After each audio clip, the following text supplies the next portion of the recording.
कक्षा 10 अध्याय नंबर 1 वास्तविक संख्याएं प्रश्नावली 1.1 का क्वेश्चन नंबर 2 दे रखा है। पूर्णांकों के निम्नलिखित युग्मों के एचसीएफ और एलसीएम निकालें। Highest common factor, lowest common factor. Highest मतलब महत्तम समापवर्तक और लघुत्तम समापवर्तक ज्ञात कीजिए तथा इनकी जांच भी कीजिए कि दो संख्याओं का गुणा उनके एचसीएफ और एलसीएम के गुणा के इक्वल होता है। सबसे पहले बात करें अपन एचसीएफ और एलसीएम की। उनको निकालने के लिए दोनों संख्याओं के गुणनखंड निकालने होंगे। 26 के गुणनखंड 2 का भाग जाएगा कितनी बार? 13 बार। 13 का भाग 13 में कितनी बार जाएगा? 1 बार। जैसे ही 1 आता है गुणनखंड पूरे मान लिए जाते हैं। अब बात करते हैं अपन 91 की। तो सबसे पहले देखें 2 का भाग जाएगा नहीं, छोड़ दें। 3 नहीं जाएगा, छोड़ें। 5 नहीं जाएगा, छोड़ें। इसमें भाग जाएगा 7 का। 7 एकम 7, 9 में से 7 गए, 2 बचेगा, आगे 1 बैठा है, 21 बनेगा। 7 का भाग 21 में 3 बार जाएगा, 13 बनेगा। 13 का 13 में भाग जाएगा 1 बार। गुणनखंड पूरे हुए। करना क्या है? 26 के सामने 26 के गुणनखंड लिखने हैं और 91 के सामने 91 के गुणनखंड लिखने हैं। देखें, सेम संख्या के नीचे सेम संख्या लिख दी, बाकी संख्याओं को अलग अलग लिख दिया। अब देखते हैं HCF और LCM। HCF में आपको क्या करना है? कॉमन संख्या को उठाना है। कॉमन कौन है? 13, तो इसका HCF हो जाएगा आपके 13। LCM में क्या होता है? सारी संख्याओं को लिया जाता है। HCF में 2 को भी लिया जाएगा, 13 को भी लिया जाएगा और 7 को। लेकिन 13 को लेना एक बार ही है, क्योंकि इसमें भी 1 बार है, इसमें भी 1 बार है, तो हमें भी 1 बार ही लेना है। अब मान लें कि यहाँ 13 2 बार आ जाता है, यहाँ 1 बार आया, तो हमें 2 बार वाला लेना है, यानी ज़्यादा बार वाले को लेना होता है। अब देखें, 13 का 7 से गुणा करें, 13 सत्ते 91, 91 का 2 से गुणा कर दें, आ जाएगा 182। तो HCF हमारा 13 है और LCM हमारा 182 है। फिर इसने कहा कि आप पता करें, जांच करें कि दो संख्याएं जिनका आप HCF LCM निकाल रहे हो उनका गुणा और HCF और LCM का गुणा बराबर होता है या नहीं। तो चेक करते हैं अपन संख्याओं का गुणा। तो संख्याएं हैं 26 और 91। फिर HCF और LCM का गुणा। HCF है आपके 13 और ये हैं आपके 182। सबसे पहले इनका गुणा करें। 26 का 1 से गुणा करेंगे 26, 80 लगेगा आपके 2। फिर आप 26 का गुणा करें 91 से, तो आ जाएगा 234। 234 में 2 जोड़ेंगे तो आ जाएगा 236। तो संख्याओं का गुणा तो आया 2366। अब 13 का 182 से करेंगे, वो 13 है HCF और वो 182 है LCM। इनका गुणा करें, चेक करें दोनों सेम होते हैं या नहीं होते हैं। चलें, 13 का 2 से करें, 13 दूना 26, हासिल के 2।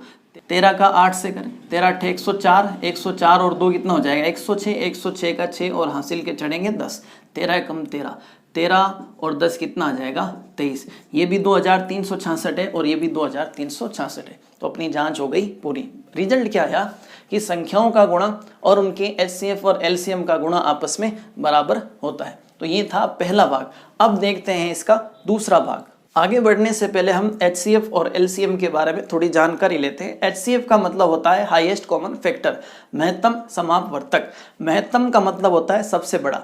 तो इन दोनों का HCF वो होगा, वो सबसे बड़ी संख्या होगी जिसका इन दोनों में भाग जाए, जिसका इन दोनों में भाग जाए। दूसरे तरीके से इसको देखें तो आपको सबसे बड़ी संख्या ऐसी पता करनी है जिनके पहाड़े में ये दोनों आते हैं। वो संख्या है 13। 13 के पहाड़े में 26 भी आता है, 13 के पहाड़े में 91 भी आता है। 13 से बड़ी कोई संख्या आपको नहीं मिलेगी जिनके पहाड़े में ये दोनों लोग आते हों। एक बात अपने को यहाँ पता चली कि HCF दी गई संख्याओं से छोटा होगा। कभी कभार ऐसा होगा कि इनमें से जो छोटा है वो भी आपका HCF हो सकता है। अब देखिए, मान लें जैसे 26 के बाद आता है 27। सपोज करें आप 27 इसका HCF बताते तो वो गलत होगा, क्योंकि 27 के पहाड़े में हो सकता है, आएगा नहीं हालांकि 27 के पहाड़े में, लेकिन हो सकता है कि 91 आ रहा हो, लेकिन 26 तो आएगा नहीं। भाई 27 के पहाड़े में 27 से पहले वाली संख्याएं कैसे आ सकती हैं? तो HCF दी गई संख्याओं से या तो छोटा होगा या उनमें जो सबसे छोटी संख्या है वो भी HCF हो सकती है। तो ये था HCF के बारे में। LCM के बारे में देखते हैं। LCM का मतलब होता है लघुत्तम समापवर्तक। इनके नाम पर ना जाए, लघुत्तम समापवर्तक। लघुत्तम का मतलब होता है सबसे छोटा।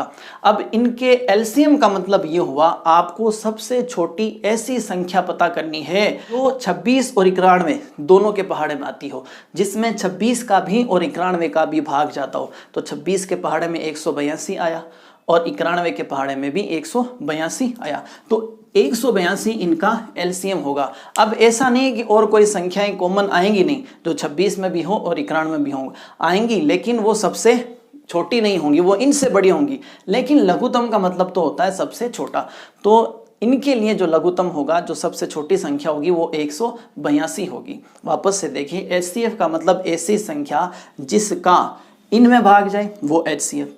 वापस इस तरफ से आए, ऐसी संख्या जिसमें इनका भाग जाए वो लघुत्तम होता है।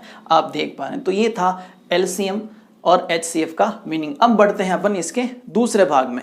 अब देखते हैं इसका दूसरा भाग। संख्याएं दे रखी हैं 510 और 92। इसका एचसीएफ और एलसीएम निकालना है। उससे पहले इसके गुणनखंड निकालेंगे। सबसे पहले 2 का भाग देंगे 5 में 2 बार, 1 बचेगा, आगे 1 है 11 बनाएगा, 2 का भाग 11 में 5 बार, 2 पंजे 10, फिर 1 बचेगा, आगे 0 10 बनाएगा, 2 पंजे 10। अब फिर देखें 2 का भाग जाएगा क्या? नहीं जाएगा, क्योंकि लास्ट में 0 2 4 6 या 8 नहीं है। तो 3 का भाग दें। अब 3 का भाग देखते हैं कितनी बार जाएगा। 3 का भाग इसमें जाएगा, 3 8 24, पीछे 1 बचेगा, आगे 5 है 15 बनाएगा, 3 पंजे 15। अब इसमें देखें 3 का भाग जाएगा क्या? 8 5 13 होता है, 13 3 के पहाड़े में नहीं आता है, तो भाग नहीं जाएगा। फिर देखें 5 का भाग जाएगा। फिर 5 का भाग 8 में 1 बार, 5 एकम 5, पीछे बचे 3, आगे बैठा है 5, बनेगा 35। 5 का भाग 35 में 7 बार, 17 आया। अब आपको पता है 17 का भाग तो 17 में जाएगा कितनी बार? 1 बार। तो इसके गुणनखंड हो गए पूरे। 510 के गुणनखंड 2 आया, 3 आया, 5 आया और 17 भी लाया। अब इसी तरह 92 के करने अपने को, तो 2 का भाग दें, 2 चौक 8, पीछे बचा 1, बना 12, 12 में 6 बार। फिर 2 का भाग दें, 2 और 3 23। अब आपको पता है 23 में किसका भाग जाएगा? सीधे ही 23 का, अभाज्य संख्या 23 का भाग जाएगा। 1 आया, गुणनखंड पूरे। इसी तरह 92 के गुणनखंड भी व्यवस्थित करते हैं। सेम संख्या के नीचे सेम संख्या लिखनी है, बाकी को साइड में लिख दें अपन, ताकि लेस से और में से लेने में आसानी हो। सबसे पहले अपन निकालेंगे एचसीएफ। एचसीएफ में क्या करना होता है? जो संख्या कॉमन है उसको लेना है। तो कॉमन कौन है इसमें? 2 ही तो है, तो एचसीएफ हो जाएगा 2। अब निकालते हैं अपन एलसीएम। एलसीएम में सबको लिया जाता है। यहाँ देखें 2 कितनी बार है इस लाइन में? 1 बार, और यहाँ कितनी बार है? 2 बार। तो 2 बार वाले को लेना है, ये आप थोड़ा ध्यान रखें। फिर देखें 3 यहाँ है, वहाँ नहीं है, कोई दिक्कत नहीं, लेना तो पड़ेगा। फिर 5 को भी लेना पड़ेगा, 17 को भी लेना पड़ेगा और 23 को भी लेना पड़ेगा। अब इन सब का आपको इंटू करना है। 5 का 3 से करें, 15 छोटी छोटी संख्याओं का कर लें, 15, 15 का 2 से 30, 30 का 2 से 60, यानी इनका गुणा तो आया आपके 60। अब 17 का और 23 का कर लें, 17 का 3 से करें 51, हासिल के 5, 17 दूना 34, 34 और 5 कितना हो जाएगा? 39, यानी कि 391। अब 391 और 60 का कर लें, 60 का 0 साइड में रखें, ये साइड में आ। फिर 6 का करते हैं, 6 एकम 6, 6 का 9 से 6 नम की 54, हासिल के 5, 6 का 3 से 18, 18 और 5 23, 23,460 कितना आ जाएगा? 23,460 इसका एलसीएम आया। अब करनी है अपने को जांच। जांच कैसे होगी? इसने कहा पता करो कि संख्याओं का गुणा और एचसीएफ एलसीएम का गुणा इक्वल होता है या नहीं होता है। पिछले भाग में अपन कर चुके हैं। तो संख्याओं का गुणा देखें, संख्याएं हैं 510 इंटू 92 और एचसीएफ है आपका 2 और एलसीएम है आपका 23,460, 23,460। इन दोनों का इंटू करें। देखें 51 ले लें, 0 को साइड करें, 51 का गुणा करेंगे 92 से, 51 का 2 से करें, 51 दूना 102, हासिल के कितने चले जाएंगे? 10। फिर 51 का 9 से करें तो कितना आ जाएगा? 459, 459 और 10 कितना होंगे? 469, 4 6 और 9, इधर तो ये आया 46,920। उस तरफ देखते हैं क्या आएगा। 2 का गुणा करें 0 से 0, 2 का करें 6 से 12, हासिल का 1, 2 चौक 8, 8 1 9, 2 का 3 से 6, 2 का 2 से 4। देखें दोनों संख्याएं सेम आ रही और सेम आती भी हैं, पिछले भाग में देख चुके हैं। सेम आने का मतलब ये भी हुआ कि आपका आंसर सही है। अगर आंसर में कहीं गलती होती तो ये संख्याएं सेम ना आती। अब देखते हैं इसका तीसरा भाग। 336 और 54 का एचसीएफ एलसीएम निकालना है, फिर जांच करनी है। तो सबसे पहले भाग देंगे 2 का, जाएगा 1 बार, बचेगा 1, बनाएगा 13, 13 में भाग जाएगा 2 का 2 छिंग 12, बचेगा 1, आगे 6 है 16 बनाएगा और जाएगा 8 बार। फिर 2 का भाग 8 और 4 यानी 84 बार। फिर 2 का भाग 4 और 2 यानी 42 बार।